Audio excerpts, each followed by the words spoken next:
Guys, I'm about to get canceled by my own people, so get ready. Amoral Minds, I'm your host, RJ Roger, and what we're going to talk about today is hip-hop culture. We are supposedly celebrating 50 years of hip-hop existence. Now, before I get into my thesis of this show, I want to talk a little bit about the human mind. How does it work?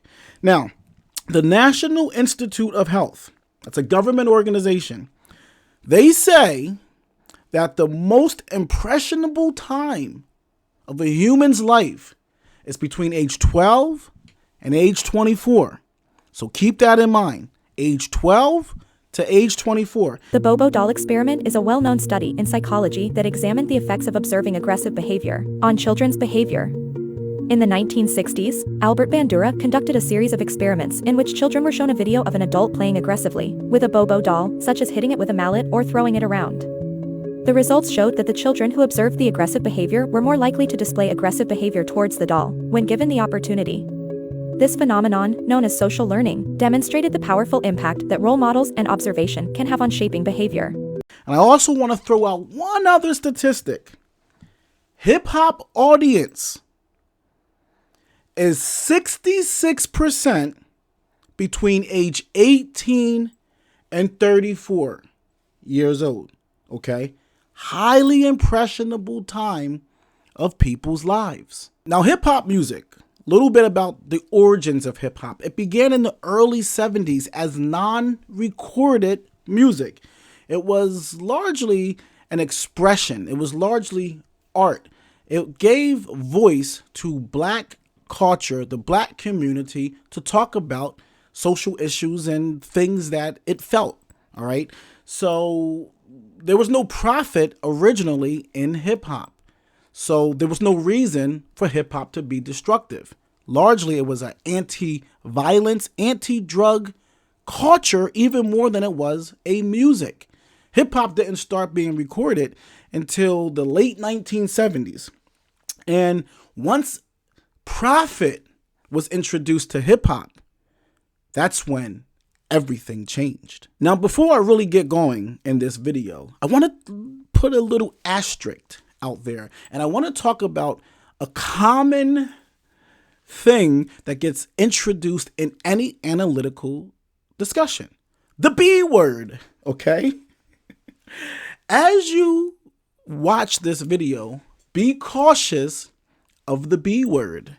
Be cautious if you go share this discussion or talk with anyone about this discussion. The B word, not bitch, the B word is but. But my favorite musician, J-Electronica, is not that way.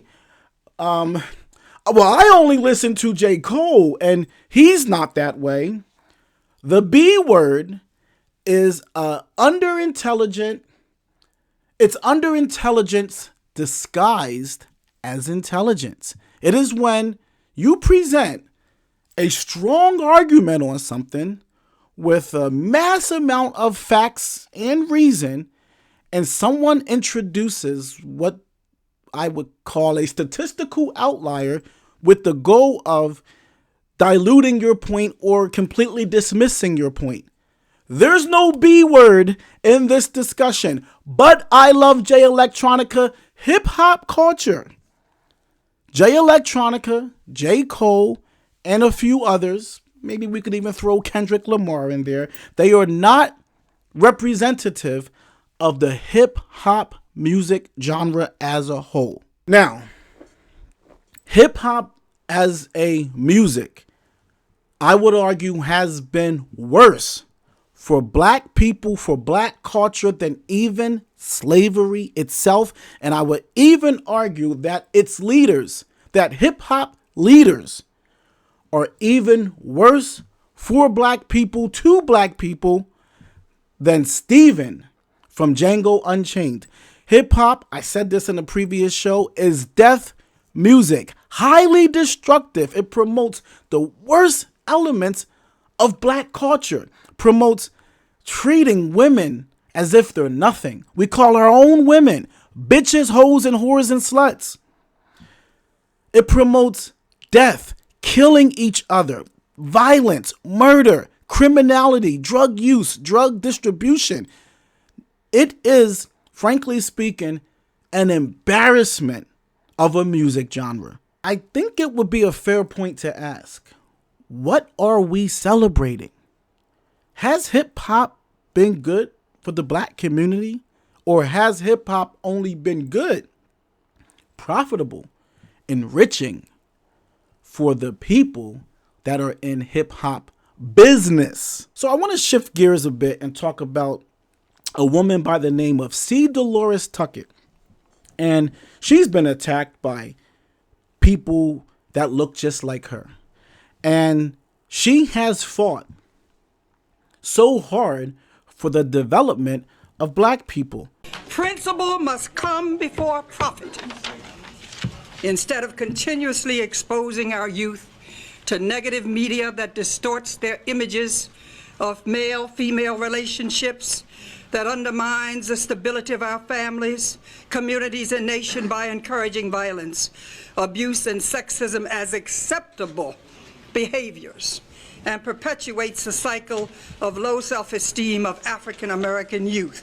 Music that glorifies and promotes violence with guns, knives, or drugs, and denigrates and defames women. We must understand clearly that violence comes in many forms and is acted upon by many sources. I am here to put the nation on notice that violence perpetuated against women through the music industry in the forms of gangster rap and misogynist lyrics will not be tolerated any longer. This woman went to an Ivy League school, Wharton. She was the first black female Secretary of State in this nation's history. She marched in Selma with Martin Luther King, did fundraising for the NAACP. And she's been attacked by Lil Wayne, Tupac, Lil Kim, KRS-One, Snoop Dogg, Jay-Z. One of the few geniuses of this genre actually said, I don't care if you're Delores Tucker or you're Bill O'Reilly, you're only riling me up. Eminem told her, tell that Delores Tucker slut to suck a dick. Now, I like hip hop music. I like Jay-Z. He is my all-time favorite rapper. I grew up listening to the music. But just because you like something does not make it good for you. When we look at the state of our people, at the state of our community, at the way our children think, when we look at the way they consume things, the type of things that they consume, do we not yet believe that hip hop has the ability to influence culture, to influence young people? Do we not yet believe it? Did we not watch hip hop hook an entire generation of young people on Percocets and Mollies? 50 years of hip hop? What are we celebrating? I'm RJ Roger. This is Amoral Minds. I got a great book coming out, The Don. It'll be in stores soon. Please support the book when it hits stores. Peace and love, and I'll see you next week.